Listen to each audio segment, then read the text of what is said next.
Hey everyone, welcome back to another week of Weekly Pickups of your host, Ultra Gaming. Now, this one this week is very, very filler stuff. So, first one we got here is, I like to grieve my errances, air my grievances, should I say. This one's a bit annoying. This is from Xbox. Now, you think it's just, as you can see, I've ripped off all the labels so it gets away from all my address and everything, but they post controllers like this now. So I thought, okay, let's open it up. That's it. There is no physical box for this Witcher controller. I'm like, what? It's literally just, that's the box. I don't know where they go, and of course you get this as well. You get a little 10 years, but that's pretty crap, to be honest. Like, why do that? Why take away? I mean, the last one, the Doom Elite 2, just came with a standard Design Lab box, which better than just the shipping box. That's all it is. So this one I'm probably going to play. I'm either going to probably play it or just display it. It annoys me because I don't have a box for it, so it's really pointless to me. And if they're going to be like that anymore, I'm not going to be buying anything from Xbox in terms of controllers anymore, because that's just cheap. That is cheap and nasty. I feel like they're just doing that to kind of save on money. Lately, Xbox has kind of been a little bit, I don't know, giving up, it feels like. I just don't feel their really heart is in it. But anyway, that's on to a whole nother matter. But with that Witcher 3 there, that one was $119, and this week on that one it sits at a 2.5 out of 5 on a dealer meter, because it is actually just the standard price of $119. It will most likely go down in price, may go up, who knows, but at the moment that's just the standard price it sits at. Okay, now on to the games. This week is only by one person, Ash Hislop from Trade Me, Ash Hislop. This is a whole lot of Wii stuff, so be prepared for a whole lot of Snickle Fritzy full of stuff. Anyway, here we go. First game here is Guitar Hero Van Halen. Now, this one I bought for $8.25, and on the dealer meter this week it sits at a 3.5 out of 5, because it sits at $28. It's a little bit more of an obscure one to find for the Guitar Heroes. I think that's one of the harder ones to get. Next one here is Guitar Hero World Tour. Now, this one I bought for $7.25, and on the dealer meter it sits at 2.5 out of 5, because it sits at $12. Pretty close to what it normally goes for anyway, so. Next one here is Harry Potter and the Deathly Hallows Part 1. Now, this one here was $4.50, and for that, on the dealer meter this week, it sits at 3 out of 5, because it sits at $9.98. Now, next one is Planet Rescue Wildlife Vet. Now, this is the Australia Zoo version. I think there's an English and an American one as well. I think there might only be an English one. This one is $5.25, and on the dealer meter it sits at 3 out of 5, because it sits at $13.33. This one I was actually, because I got a new phone, and you might be able to see with the camera, I'm going S25, and it's basically, I was going through it, and because I had to update all my pictures because it didn't come across when I transferred it, I was trying to find this game, and for the life of me, I could not find it in my collection. I realised that it was for the pickups this week. So I just had real trouble, because finding a cover for this online is pretty hard to find. It seems you can only find the English version. Okay, next one here is Disney Pixar Ratatouille. Now, this one is $5.75 on a dealer meter. It sits at 3.5 out of 5, because it sits at $20.39. Ratatouille game is a bit weird with this one. It's the same for 360. I got that, I think, for $20, but it usually sits around about $30. Maybe this one's the same. I kind of doubt it. I feel like it's like a $10 game at max, but regardless, price shouting says that, so I'll go by that. Next one here is Rayman Raving Rabbids. Now, this one here I bought for $3.50, and it sits at a 3 out of 5 on a dealer meter, because it sits at $11.60. This is the second to last game that I need for the Rayman series, and the other one should hopefully be arriving in the mail soon, so that will complete my Rayman set. So I do love finishing subsets. It makes it feel like when you're going for a full collection of something, or you're collecting a lot, it's cool just to get subsets of things. That way it feels like you're completing things. I think I've said it before, where it feels like you kind of a sense of accomplishment in a sense, rather than waiting till you get to the end of the full collection and going, yeah, I did it. You know, like it's a kind of like a little kind of reward in between.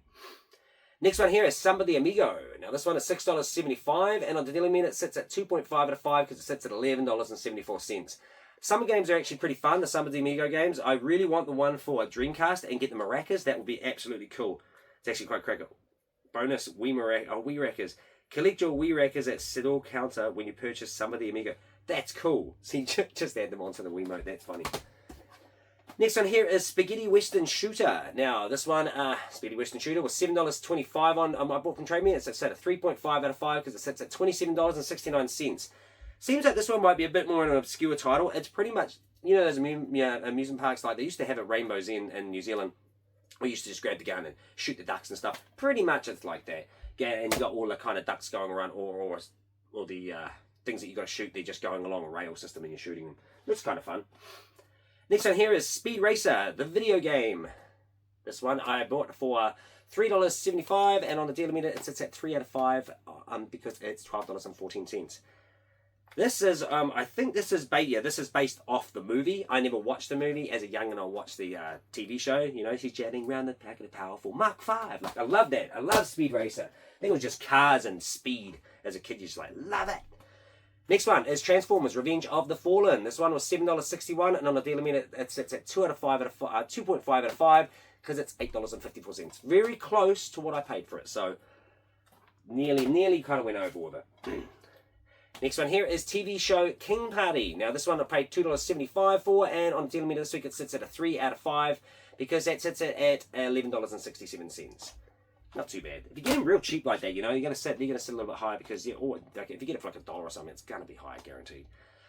U-Draw Pictionary. This one I bought for $1.50, and it sits at a 3 out of 5 on the dealer meter because it sits at $11. See, like I say, not too bad. I bought it for $1.50, and it made it basically it was worth it. Next one here is U-Draw SpongeBob Squiggle Pants. This one is I bought for $5.50, and on dealer meter it sits at a 2.5 out of 5 because it's at $8 on price charting.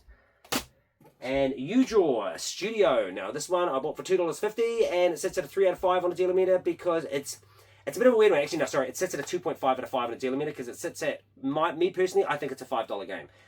But on price charting, it says it's $20. The reason for that is because it thinks that you're actually getting the tablet included, because this game is not for an individual sale. I don't think you can actually physically buy this standard individually. I think you have to buy it with the tablet. I do actually have the tablet and the game, but I like to display it on top of having the box, so I get the game as well. And so, yeah, and it was cheap. So pretty cheap and pretty easy to get that one. And next one here is WeSing. Now this one here is $4.25, and on the dealer meter it sits at a 2.5 out of 5 because it sits at $8.62. There's a lot of singing games on the Wii, like more than there was on PS2 when they came out with the SingStar. I feel like there is so much on there. Actually, there's a lot of SingStar, but there is a lot, like different games that are just crazy on there. Next one here, last one but not least, is Where the Wild Things Are, the video game. Now this one I paid $8.14 for, and it sits at a 2.5 out of 5 because that sits at $8.80. Weirdly part about it, I still need this for the 360. Every time I see it come up, it's either got no manual or is wickedly overpriced. So I'm on the hunt for that one as well. But that's it for this week. That's pretty much, as I said on my Wednesday video, it is very filler stuff. That is all filler. As you can see by my Wii collection here, I have completely run out of room. So I am buying another shelf sometime this week, and I'm going to chuck it in the hallway. And it's going to be basically just kind of like stuff I'm not too heavily attached to. Like, I'll probably grab all my Atari stuff and move it. That at least gives me 2 spaces because I've got a lot more Wii stuff coming in this week as well. I may actually contemplate taking all of the handhelds out of there, or I may just move all my DS stuff. I'm not entirely sure yet, but I think I'll figure it out. And my PlayStation side is also running out. So I'm running out everywhere. I'm just trying to shoehorn stuff in now. But yeah, that's me for this week. Don't forget to like and subscribe to my channel, and don't forget to ring that notification bell, get notified on all my videos that come out so you can get them straight away and you don't have to worry about anything. You get it straight into your phone, into your feed. Anyway, and so on to next week, still hunting for Pokemon as I continually daily do, which is getting to me a little bit, but Destined Rivals is a bit of fun at the moment, so I'm having a bit of fun with that. But yeah, I'll see you guys later. Have a good day.